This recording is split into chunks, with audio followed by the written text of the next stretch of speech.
Hi friends, welcome to Sindhu English channel. Today we are going to see about the basic English grammar. அதாவது இன்னைக்கு நம்ம கிளாஸ்ல அடிப்படை ஆங்கில இலக்கணம் பத்தி தான் நாம இப்ப பார்க்க போறோம். So first we take about the letters. We already know there are 26 letters in English. Alphabet பார்த்தீங்க அப்படினா மொத்தம் 26 எழுத்துக்கள் இருக்கு. So these letters can be classified into two types: vowel letter, consonant letter. Okay, vowel letters are A, E, I, O, U. These five letters are called vowel letters. Remaining letters of this A, E, I, O, U. அதாவது ABCD ல இந்த A, E, I, O, U தவிர இருக்கக்கூடிய மற்ற எழுத்துக்களை நாம consonant letters அப்படின்னு சொல்றோம். There is B, C, D, F, G, H, J, K, L, M, N, P, Q, R, S, T, V, W, X, Y, Z. Okay, so the letters are classified into vowel letters, consonant letters. Okay, then இப்ப தமிழ்ல நீங்க ஒவ்வொரு எழுத்துமே பாத்தீங்க அப்படின்னா ஒவ்வொரு ஒலிகளை கொடுக்கும். க, கா, கி, கி அப்படிங்கிற மாதிரி கொடுக்கும். ஆனா நம்ம இங்கிலீஷ் லாங்குவேஜ் பாத்தீங்கன்னா மொத்தம் இருக்கிறதே வந்து 26 letters தான்.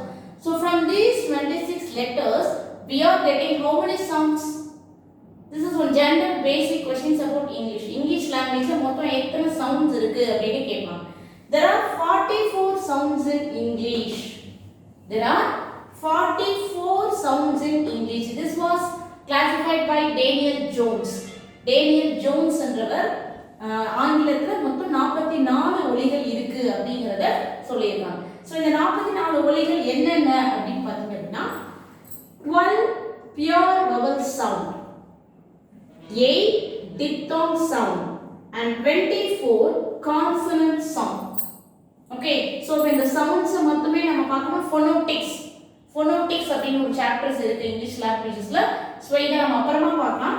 ஃபர்ஸ்ட் ஒரு பேசிக்கா மட்டும் தெரிஞ்சுக்கணும். ஓகேங்களா? அப்ப இந்த 12 pure vowel sound ங்கிறது பாத்தீங்கன்னா from these 5 vowel letters, இந்த 5 vowel lettersல இருந்து இல்லைங்களா இந்த 5 vowel மொழியில இந்த எழுத்துல இருந்து நமக்கு பாத்தீங்கன்னா 12 vowel sounds கிடைக்கும். ஓகே, அதாவது தமிழ்ல உயிர் எழுத்துக்கள் இருக்கு இல்லைங்களா அ இ உ ஏ ஐ ஓ ஓ ஔ. இந்த உயிர் எழுத்துக்களுடைய ஒலி தான் வந்து இந்த 12 vowel sounds அப்படிங்க. So diphthong sound is the formation of two vowels.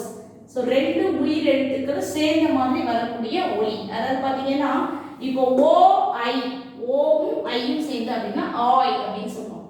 Boil, coil, soil அப்படினு சொல்றோம்.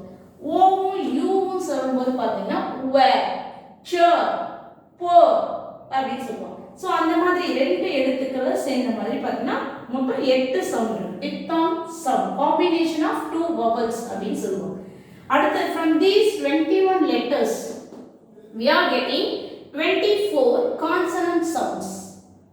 Okay, இந்த 21 letters ல இருந்து we are getting 24 consonant sounds. Okay, so இது மட்டும் இல்லாம நீங்க letters பத்தி வேற என்ன நாம தெரிஞ்சிக்கலாம்னு பாத்தீங்கன்னா in every word, in each and every word in English there will be a vowel letter. அதாவது இந்த A, E, I, O, U இல்லாம வார்த்தைகளே வராது அப்படினு சொல்றோம். அப்படியே இருந்தாலும் என்ன மாதிரியான வார்த்தைகள்னு பாத்தீங்க அப்படினா dry,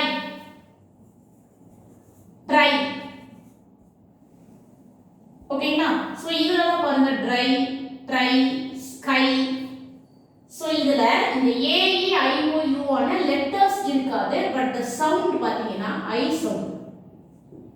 Okay, I sound, try, sky, my. இந்த I sound, இந்த I ங்கிறது இந்த vowelல வரக்கூடிய sound தானே, உயிரெழுத்துக்களுடைய ஒலி தானே. சோ அப்ப இங்கிலீஷ் லாங்குவேஜை பொறுத்த வரைக்கும் உயிரெழுத்துடைய ஒலி இல்லாம எந்த ஒரு வார்த்தையுமே வந்து இங்கிலீஷ் லாங்குவேஜ்ல கிடையாது. There is no word without the vowel sounds in English. Whatever the word you have take, நீங்க என்ன வார்த்தையை எடுத்துக்கிட்டாலும் சரி அதுல ஒரு உயிரெழுத்தான ஒலி ஒன்று அதுல இருக்கும். So this is we learn about the letters. So letters பத்தி இதுதான் வந்து நம்ம பேசிக்கா தெரிஞ்சிக்க வேண்டியது. அடுத்ததா பாத்தீங்க அப்படினா words. What is the meaning for word? இப்போ வார்த்தைகள் அப்படின்னா என்ன? பல எழுத்துக்கள் ஒன்று சேர்ந்து வார்த்தை வந்துருமா? இங்க பாருங்க, I is one letter, O is one letter, U is one letter. So இப்போ இது எழுதுனா இது is this considered as a word? இது நம்ம ஒரு வார்த்தையா எடுத்துக்க முடியுமா? இப்போ T, L, E, A இது ஒரு வார்த்தையா நம்ம எடுத்துக்க முடியுமா? கிடையாது. அப்போ what is word? A group of letters joined together which gives some meaning. பல எழுத்துக்கள் ஒன்று சேர்ந்து ஒரு அர்த்தத்தை தருமாயின் அதுதான் வார்த்தை எனப்படும் அப்படின்னு சொல்லுவாங்க. CAR car, BOY boy, GOD god. So these are considered as words. Okay, so இப்ப தமிழ்ல நீங்க தமிழ் லாங்குவேஜ் எடுக்கும்போது பாத்தீங்கன்னா ஓர் எழுத்து வார்த்தைகள் அப்படின்னு இருக்கு. ஓர் எழுத்து வார்த்தைகள், அதாவது பூ இது ஒரு வார்த்தைன்னு சொல்லலாம் இல்லையா? ஒரு அர்த்தத்தை கொடுக்குது இல்லையா? வா, போ, கை சொல்றோம் இல்லையா? சோ இந்த மாதிரி English லாங்குவேஜஸ்ல which is considered as a word, a single letter which is considered as a word அப்படின்னு கேட்டீங்க அப்படின்னா there are only two letters A and I. A அப்படின்னா ஒரு அப்படின்னா A அப்படின்னா ஒரு ஒன்று, a boy, a girl சொல்றோம் இல்லையா? சோ அது ஒன்று அப்படிங்கிறதுக்கான அர்த்தம். அடுத்ததா பாத்தீங்க அப்படின்னா I அப்படின்னா நான். சோ இது ரெண்டுமே பாத்தீங்கன்னா single letter but considered as a words in English. ஒரு எழுத்து ஆனா வார்த்தைகளா நாம ஆங்கிலத்துல கூறுறது இந்த ரெண்டு மட்டும். இப்போ there are lot of words, 15 letters வரைக்குமே உங்களுக்கு பாத்தீங்க அப்படின்னா நிறைய words, 2 letter word, 3 letter word, 4 letter words னு சொல்லிட்டு நிறைய words இருக்கு. So what is meant by word? What are the two letters considered as a words? அதுதான் வந்து நம்ம wordsல பார்க்கணும். So அடுத்ததா now we have learned about the letters and words, and now we are going to see about sentences. Sentences அப்படினா என்னது? வாக்கியம். Okay, that is a group of words. What is meant by sentence? A group of words is called a sentence. அப்ப group of words மட்டுமே sentence ஆ மாறாது. The sentence has three characteristics. Okay, the sentence has three characteristics. ஒரு வாக்கியம் அப்படினா அதுக்கு வந்து மூன்று தன்மைகள் இருக்கு. First one is it should gives a complete meaning. It should gives a complete meaning. See now listen. Apple, this is one word. Cat, this is one word. Boy, is this one word? So இது எல்லாமே தனித்தனி வார்த்தைகள். இப்போ இது எல்லாத்தையும் ஒண்ணா சேர்த்தா மட்டும் அது வாக்கியமா சொல்ல முடியுமா நம்ம? Apple, cat, boy னு சொல்ல முடியுமா? முடியாது. So இதே வார்த்தை பாருங்க அப்படினா the boy eat an apple. Okay, the boy eat an apple. So இப்போ இது பாத்தீங்க அப்படினா இது ஒரு சென்டென்சஸா நம்மளால கொண்டு வர முடியும். So first sentences it should have a complete meaning. அதாவது a group of words which gives a complete meaning is called a sentence. That is the first characteristic. So second characteristic பாத்தீங்க அப்படினா a sentence should contain a subject and a verb combination. Okay, ஒரு sentences நீங்க எடுத்துக்கிட்டீங்க அப்படினா அதுல ஒரு subject எழுவாய் இருக்கும், predicate பயனிலைன்னு சொல்லுவாங்க. சோ இது சேர்ந்தது தான் வந்து சப்ஜெக்ட். sometimes okay, sometimes பாத்தீங்க அப்படினா when you are speaking நம்ம வந்து ஸ்போக்கன்ல பண்ணும் பொழுது இல்ல பேசிட்டு இருக்கும்போது we need not use some words will not contain the subject. For example, let's go, நாம் போலாவா, அப்ப அந்த இடத்துல பாத்தீங்க அப்படினா சப்ஜெக்ட் தேவை. ஓகேங்களா? சோ அந்த மாதிரி சின்ன சின்ன வார்த்தைகள் இருக்கும்போது so for example when you are using the imperative sentences, for example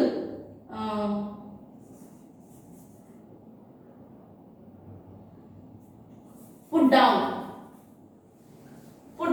கீழ போடு அப்படினு சொல்றப்ப யாரை பார்த்து சொல்லுவோம்? அப்ப அந்த இடத்துல பாத்தீங்கன்னா you subject youங்கிறது பாத்தீங்கன்னா they was impressed. So அந்த சப்ஜெக்ட் ஒரு சில சென்டென்சஸ்ல மட்டுமே நம்ம சப்ஜெக்ட்டும் இல்லாம என்ன பண்ணலாம்? பேசலாம் அப்படிங்கிறது subject and verb combination. And another character is a meaning. அந்த சென்டென்சஸ் பாத்தீங்க அப்படின்னா meaning இருக்கும். This meaning is varies according to their expressions. The meanings can varies according to their expressions. அதாவது அர்த்தங்கள் இருக்கும், அந்த எண்ணங்கள் ஒவ்வொரு உணர்ச்சிகளுக்கு ஏற்ற மாதிரி மாறி இருக்கும் அப்படின்னு சொல்றோம். This is the characteristics of sentences. And now we are going to see the types of sentences. Okay, வாக்கியத்தினுடைய வகைகள். தமிழ்ல பாத்தீங்க அப்படின்னா செய்தி வாக்கியம், வினா வாக்கியம், ஓகே, கட்டளை வாக்கியம், ஆச்சரிய வாக்கியம் அப்படின்னு சொல்லுவோம், உணர்ச்சி வாக்கியம் அப்படின்னு சொல்லுவோம். So அதுதான் இங்க types of sentences. First sentence is declarative sentence. Declarative sentence or assertive sentence. This may be called as declarative or assertive sentences. It tell the information about anything. It tell information about anything. அதாவது ஒரு தகவலை சொல்லக்கூடியதுக்கு பேர் தான் வந்து செய்தி வாக்கியம் அப்படின்னு சொல்றாங்க. சரிங்களா? So now listen, he is in office. He is in office. அவர் எங்க இருக்காரு? அவர் அலுவலகத்துல இருக்கிறாரு அப்படிங்கிற ஒரு தகவலை கொடுக்குது. Okay? She is a beautiful girl. அவள் ஒரு அழகான பெண். அவ எப்படிப்பட்டவ? அவ ஒரு அழகான பெண். She is a smart girl. சொல்லலாம் இல்லையா? He goes to Chennai. அவர் சென்னைக்கு போயிருக்காரு. The sun rises in the east. Okay, so these are the sentences which convey some meaning or some news about them. அவங்கள பத்தின ஒரு விஷயங்களை சொல்லக்கூடியது. அதுதான் வந்து பாத்தீங்கன்னா declarative sentences. So declarative sentences ends with full stop. Declarative sentences ends with full stop. So இந்த மாதிரி ஒரு sentencesல இறுதியா வந்து full stop வச்சிருக்காங்க அப்படின்னா அது வந்து ஒரு செய்தி வாக்கியமா நாம எடுத்துக்கணும். Okay, we should read the sentences as a news. அடுத்தது interrogative sentence. Interrogative sentence. Ask a question. நாம மத்தவங்கள வந்து கேள்வி கேக்குறோம். அது மாதிரி கேக்குற வாக்கியங்களுக்கு வந்து பாத்தீங்க அப்படின்னா interrogative sentences அப்படி சொல்றோம். For example, where is my book? என்னோட புக் எங்க? Who are you? யார் நீ? What's your name? How old are you? In which school are you studying? So இந்த மாதிரி கேள்வி கேட்க மாதிரி வரக்கூடியது பாத்தீங்க அப்படின்னா interrogative. So this sentences ends with the question mark. This sentences ends with the question mark. இந்த கேள்வியில பாத்தீங்க அப்படின்னா இந்த மாதிரி வினா அமைப்புக்கான symbols கொடுத்திருக்காங்க. So next பாத்தீங்க imperative sentence. Okay, imperative sentence.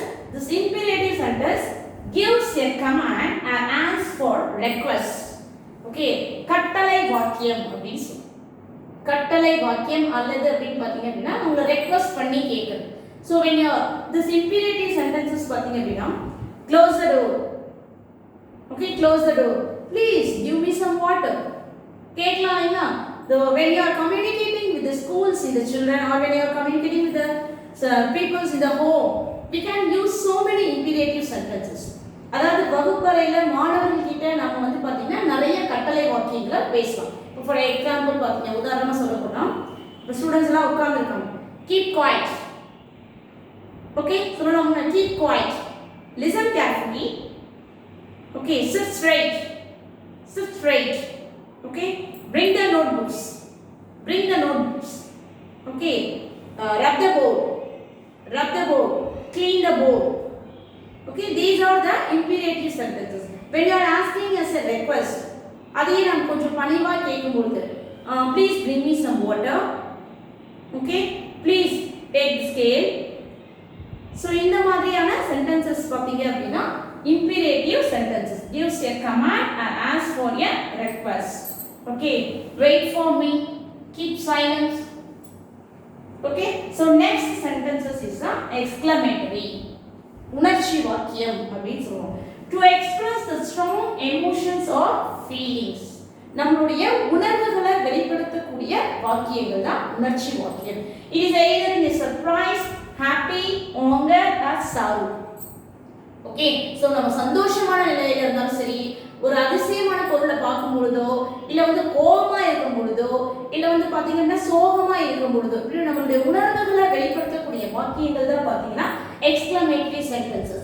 So when you are seeing a beautiful house, ஒரு அழகான வீடு நீங்க பாக்குறீங்க, wow, what a beautiful house சொல்லலாம் இல்லையா? So அதிகாலை நேரத்துல எழுந்திருக்கீங்க, அப்ப பாத்தீங்க அப்படின்னா the குயில் கூவும், wow, how sweetly the cuckoo sings. Okay, so when you are watching the television, நம்ம டிவி பார்த்துட்டு இருக்கோம், கிரிக்கெட் மேட்ச் நடக்குது, அப்ப நம்ம வின் பண்ணோம், hurrah, we have won the match. சொல்றோம் இல்லைங்களா? so when you are in anger ரொம்ப கோவமா இருக்கீங்க அப்போ put it down கீழ போடாத சொல்றோம் இல்லைங்களா? அப்போ வேகமா இருக்கும்போது வெளியே நில்லு stand outside சொல்றோம் இல்லையா? so these are the sentences. okay, so when you are in sorrow, so துக்கமா இருக்கும்போது what your pity, ஐயோ பரிதாபமா இருக்கே அவரை பார்க்கிறதுக்கு. ஓகே, திடீர்னு போறோம் கீழே வழுக்கி விழுந்துறோம் lost, I have slipped, நான் கீழே வழுக்கி விழுந்துட்டேன் சொல்றோம் இல்லைங்களா? so these are the sentences which shows our emotions either in a joy or in sorrow. okay, these type of sentences are called exclamatory sentences. okay, among these types of sentences these punctuation marks plays an important role. okay, so இந்த punctuation ஆச்சரிய குறியீடு சொல்றோம் இல்லைங்களா? so இந்த punctuation marks ரொம்ப ரொம்ப important. so இது தெரிஞ்சா மட்டும் தான் பாத்தீங்க அப்படினா நாம கொடுத்திருக்கிற sentencesல அழகா அதை படிக்க முடியும். for example இந்த punctuation marksக்காக ஒரு எக்ஸாம்பிள் சொல்றேன், listen carefully. hang him not leave, hang him comma not leave, இதுக்கு என்ன அர்த்தம் பாருங்க, hang him comma not leave, அதாவது ஒரு ஜட்ஜ்மென்ட் ஒரு எழுதுறார் hang him not leave, அவனை தூக்கிலிடு, hang him அப்படினா தூக்கிலிடு, not leave அவனை விட்டுடாதே. okay, hang him comma not leave அவனை தூக்கிலிடு விட்டுடாதே. so அதே சென்டென்சஸ் பாருங்க, hang him not comma leave, hang him not comma leave. okay, இப்போ இந்த சென்டென்சஸ்க்கு என்ன அர்த்தம் பாருங்க, hang him not அவனை தூக்கிலிடாதே விட்டுடு. okay, so ஒரு சின்ன கமா ஒருத்தரோட உயிரை காப்பாற்றவும் முடியும், அவரை அழிக்கவும் முடியும். so இதுதான் வந்து இங்கிலீஷ் லாங்குவேஜ்ல அந்த பங்க்சுவேஷன் மார்க்ஸோட important. so when you are reading the story books, இப்போ நீங்க ஒரு புக்கை எடுத்து பார்க்குறீங்க, அந்த சென்டென்சஸை பார்க்கும்போது இந்த பங்க்சுவேஷன்ஸ் மார்க்ஸ் எல்லாம் பார்க்கும்பொழுது so you know how to the way to read the sentences. இப்போ ஒரு கொஸ்டின் மார்க் கொடுத்துருக்காங்க அப்படின்னா அதை நீங்க எப்படி கேட்கணும், கேள்வியா கேட்கணும். ஓகே, ஆச்சரிய குறி கொடுத்துருக்காங்க அப்படின்னா அதை வந்து பாத்தீங்கன்னா சர்ப்ரைஸா அப்படியே கேட்கணும். okay, so this is the importance of types of sentences. I hope that you all enjoy this video. Thank you all.